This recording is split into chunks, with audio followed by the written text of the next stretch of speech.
Hello everyone, আজি আমি ওলালো গুটেইখিনি মন্দিৰলে আজিটো শিৱৰাত্ৰি হয় আৰু আমি ওলালো চাকি দিবলে মন্দিৰত আৰু এইফালে ভন্টিয়ে দি আছে লিংগত গাখীৰ আৰু তাই গাখীৰ চাকি দি হৈ গল আৰু এইফালে চাকি দিবলৈ আমি ধুনীয়াকৈ বহিলো আৰু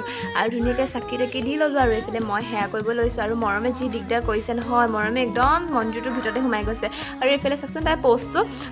আৰু এইফালে আমি মন্দিৰৰ পৰা অহা অৱস্থাতে চাকচোন বাবাৰ প্ৰসাদ খাই আমাৰ একদম অৱস্থা বেয়া হ'ল ইয়াত পিছে ভাওনা এখনো আছে ৰাতিকে একদম ভাওনাতে লগ পাম আৰু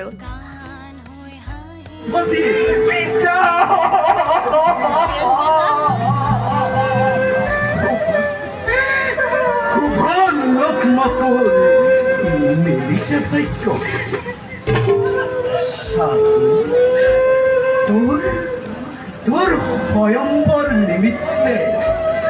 তোৰ পিতা দক্ষ প্ৰজাপতি